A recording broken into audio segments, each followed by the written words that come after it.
Hey guys, it's macj here, welcome back to another video, and today I would like to talk about releasing music, releasing by yourself or with labels, doesn't matter. So for this occasion I would also like to give you a small Christmas present. I am making a playlist cheat sheet and labels cheat sheet where you can find all the information and contact to different labels and playlists so you can get your music onto them. I will be updating those lists probably with time, especially the playlist one. But yeah, you can just look into it, it's free, you can have it for yourself and do whatever you want with it. It's for you guys. So to start off, let's talk about releasing music on your own, because I think that's the more simple one, I would say. And this is actually very easy, way easier than you probably think. All you really need is a music distributor like DistroKid. I mean, I use DistroKid, so I would say it's pretty cool, especially since you don't really have to pay that much compared to other distributors, at least as far as I'm concerned. Because on the other distributors, you would probably have to pay for each single or album release, which is actually quite a lot, while on DistroKid you only pay for 1 year of using DistroKid. If you're interested, I will leave the link in the description so you can check it out yourself. And once you make an account and you're all done, you can basically upload your music to DistroKid, and it will also make your own Spotify profile, Apple Music profile, and all these Tidals, Deezers, and whatever profiles. It will also upload your music to TikTok, Instagram, and so on and so on. So it's very cool thing. But is it really worth it at the beginning? Well, yes and no really, because it depends on how you work. If you decide to release music like every week and you decide to upload all your tracks to all different types of playlists, then yes, it could be profitable, especially since you will be getting 100% of the money you earn.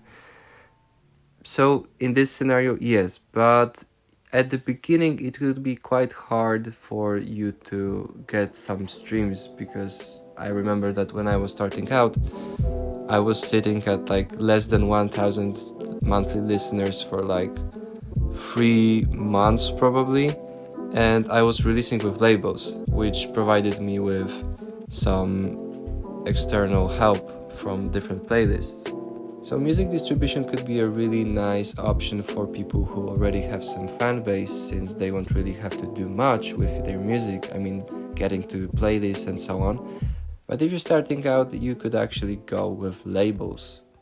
So how do you really release with labels? That's a good question.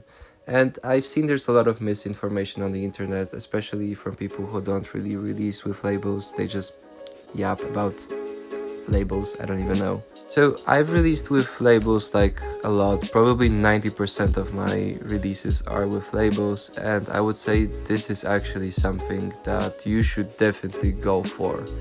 Of course, there are some pros and cons to releasing music with labels, but I think it's way easier and you get way better results with releasing with labels than by releasing on your own. And the good thing is, to release with labels you don't really need anything. You don't need to have a fan base, or you don't need to have some nice streams or whatever. You don't need anything, you just need to have good music that labels would like to release with you. And even though you might think that, oh, but I don't have really much experience, I don't know how to mix, I don't know how to master, it doesn't really matter, because there's so many people who release with labels who have no idea how to mix and master that you will be probably great. And now the important part, which is how to release with labels. And there are many ways of how you can approach this topic. So first things first, you would have to set up the Instagram page, your SoundCloud page, and your YouTube page. These are the most important things. If you don't really want to have SoundCloud or YouTube, I mean, that's okay, but the Instagram page is like the most important thing, because that's where all the promoting is happening, really. Now, once it's all done, you would have to make some, I don't know, maybe some basic profile pictures or whatever, something that resonates with you and your music. Now there's a couple of things you can do when you want to submit your music to labels, and various labels provide different opportunities for you to submit your music to the labels. So first thing is the classical submission type email thing. And to submit to their label by mail, all you really need is their mail, of course, and your song on a Google Drive link, preferably. But once you have it all you really need is a short email like, hey, insert your name, I'm this and this years old and I have a cool song you may like, or something like this, and just link your song, and that's it. If they don't reply, then just move on. It usually takes around like 10 days or something. Sometimes they reply after like 2 days, or often after an hour even. It depends on their time and schedule basically. Another way to release with labels, and I think this is a really great opportunity if you are a smaller producer, it is to check out for some beat tapes that some labels do. Now, not every label does those, but there are some that do it quite frequently. For example, Chimon Music, they do it like, I think almost every month they have at least one beat tape, and it's really easy to get there. Labels usually post some information about their beat tapes on Discord channels or on Instagram, so make sure to check out both Instagram and Discord of the label you're interested in. And there's also one more way to get label releases, and it's to use submithub. Submithub is a very simple page to use, and you basically get contact to all those cool labels that you can release music with, and I think it's very convenient. And since you don't really have to look for all those labels by yourself, you just get a list of labels you can submit to, and it's very simple, very quick, very easy. And an important thing to say is that when the label declines your beats or just don't want to release with you, it's no big deal, because that's a very common thing.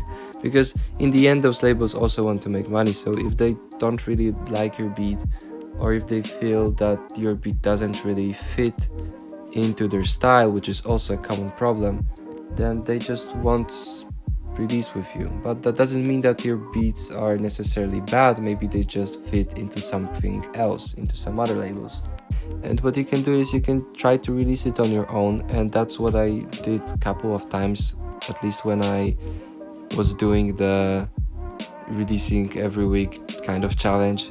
I basically wanted to release every week for the whole year. I mean, it didn't really work out, but I still managed to get like to December or something with every week with releases.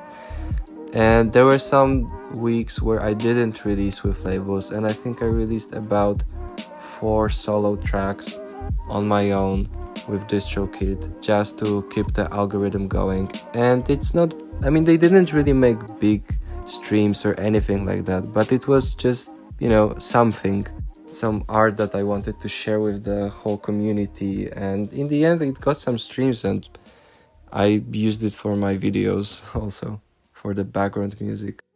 So basically I now realize that I've told you everything that is really important about the labels, because as I told you, there's no philosophy to sending beats to labels. It's just whether they like it or whether they don't.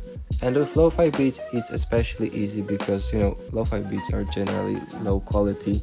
So even if you don't really know how to mix, it's still pretty easy to get releases with labels. Just work on your craft, be consistent, have a certain style, and I will promise you that one day, even if you struggle to release with labels right now, there will be a day when you will get that release. Just be consistent with making music and basically try to submit every beat that you make to labels. And I promise you it will work out in the end. So basically that would be it for this video. And once again, there's this cheat sheet of lo-fi labels and lo-fi playlists in the description that will be probably updating. You can use it for yourself or you can share it with your friends. Just do whatever you want with it.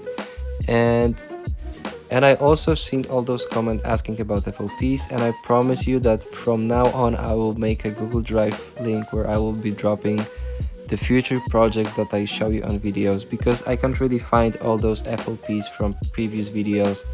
So yeah, sorry about that, but I will make sure to drop some FLPs in the future. So that would be it for today. Thank you guys for watching. Consider subscribing or leaving a like if you like this video.